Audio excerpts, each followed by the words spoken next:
Hello बच्चों, स्वागत है आपका हमारी आज की हिंदी की क्लास में। आज हम पढ़ेंगे हिंदी व्याकरण पाठ्य पुस्तक 2 का अध्याय 2, वर्णमाला एवं मात्राएं, alphabet and symbols of vowels. पढ़िए और समझिए। भाषा की सबसे छोटी इकाई वर्ण है। वर्ण वह मूल ध्वनि होती है जिसके और टुकड़े ना किए जा सके। तो बच्चों, वर्ण वो मूल ध्वनि है जिसके टुकड़े नहीं किए जा सकते। चलिए, वर्ण के होते हैं 2 पार्ट, स्वर और व्यंजन। स्वर, वोवेल्स, स्वतंत्र रूप से उच्चारण की जाने वाली ध्वनियों को स्वर कहते हैं।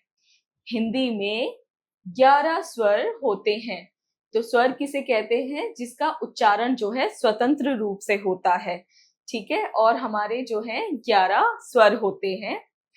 अ, आ, ई, उ, री, ए, ओ, औ। अनुस्वार, अनुस्वार होता है जो हमारी बिंदी होती है। अ, जैसे कि झंडा, कंगन, बंदर, पतंग तथा जंगल इत्यादि। तो ये हमारे जो हैं अनुस्वार के एग्जाम्पल्स हैं। अनुनासिक, जो हमारी चंद्र बिंदी होती है, जैसे गांव, छांव, चांद, रोटियां इत्यादि। और विसर्ग क्या होता है हमारा? प्रातः, प्राय, पुनः, फलतः तथा संभवतः इत्यादि। तो विसर्ग जो है हमारे शब्दों के आखिर में लगता है। व्यंजन, कॉन्स्टेंट्स, स्वरों की सहायता से जिन ध्वनियों का उच्चारण किया जाता है उन्हें व्यंजन कहते हैं। तो व्यंजन वह होते हैं जिन्हें स्वरों की सहायता से उच्चारण किया जाता है। हिंदी वर्णमाला में व्यंजनों की संख्या 33 होती है। वर्णों को जब हम एक व्यवस्थित या निश्चित क्रम में लगाते हैं तो यह क्रम वर्णमाला कहलाती है। तो व्यंजनों को जब हम एक व्यवस्थित रूप से लिखते हैं तो उसे ही वर्णमाला कहा जाता है। और टोटल संख्या जो है 33 है हमारी वर्णमाला की। वर्ण का नाम और व्यंजन। क वर्ग, क, ख, ग, घ, ड़। च वर्ग, च, छ, ज, झ, य। ट वर्ग, ट, ठ, ड़, ढ, ण। त वर्ग, त, थ, द, ध, न। प वर्ग, प, फ, ब, भ और म। अतस्थ, य, र, ल, व।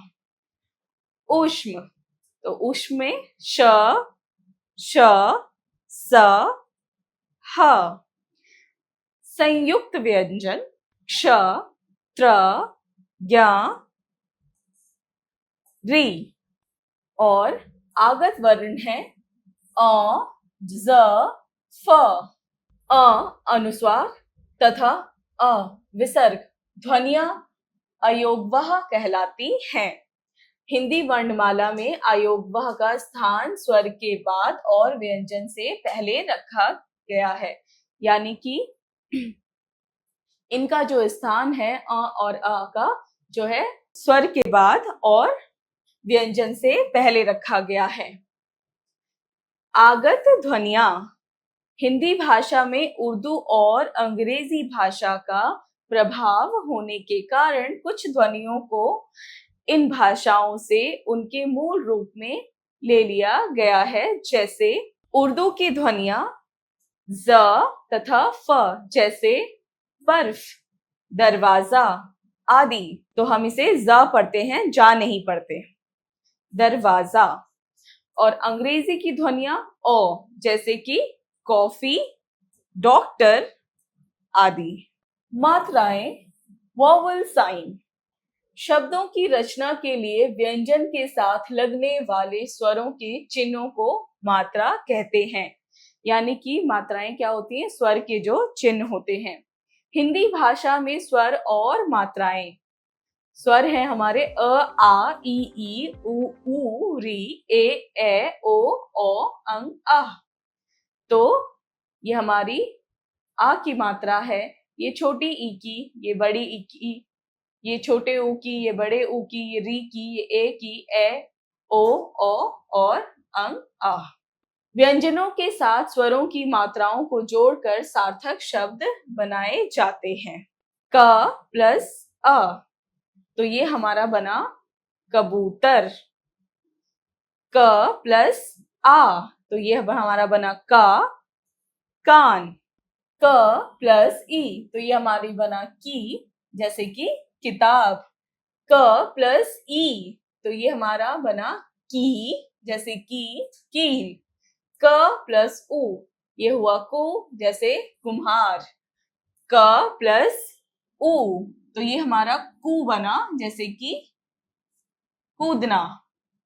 क प्लस री, तो ये हमारा कृ बना, जैसे कृपाण।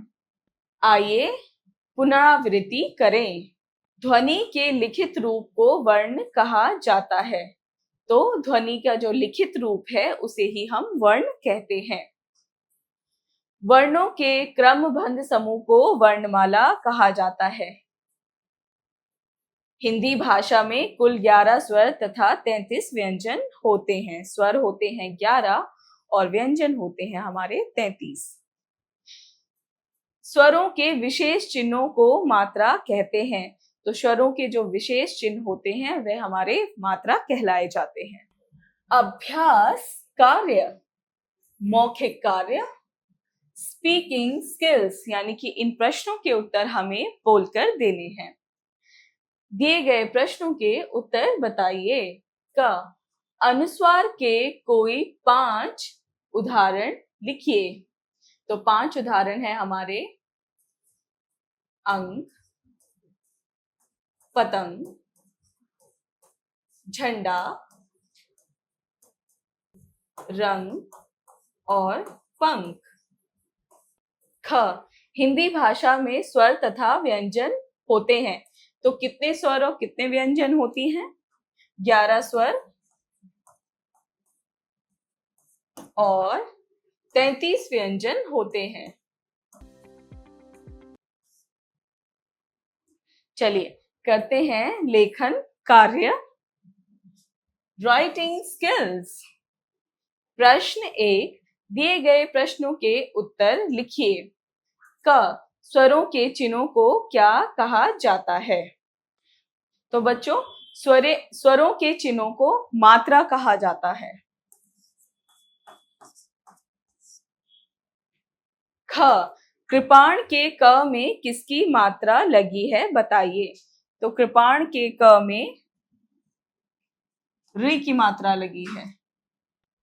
प्रश्न 2, सही व्यंजन के प्रयोग से रिक्त स्थान भरिए। तो हमें व्यंजन इसमें जो है भरने हैं। क, ख, ग, घ,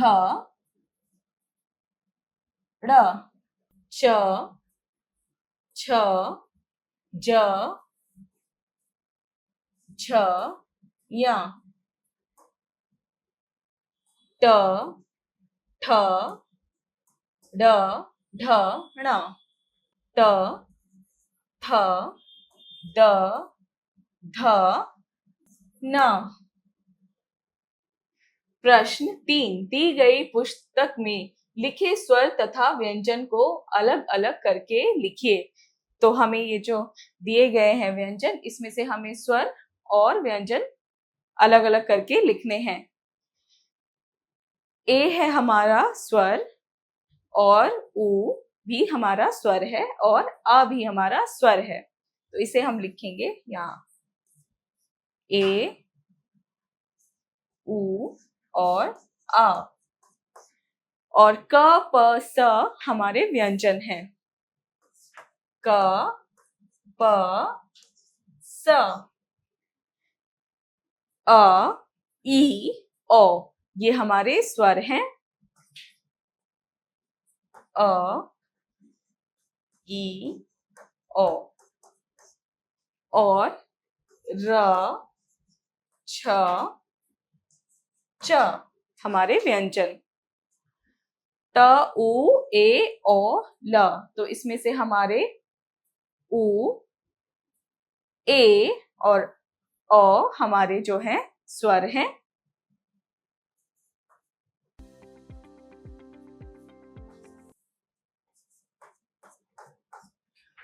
और त और ल हमारा व्यंजन। ट फ ह भ और ई, तो इसमें से हमारा जो है ई हमारा स्वर है। और ठ फ ह और भ हमारे व्यंजन हैं। प्रश्न 4, दिए गए चित्रों को देखकर उनके नाम लिखिए और बताइए कि उनमें किन मात्राओं का प्रयोग हुआ है। तो ये है, चित्र का नाम है औरत।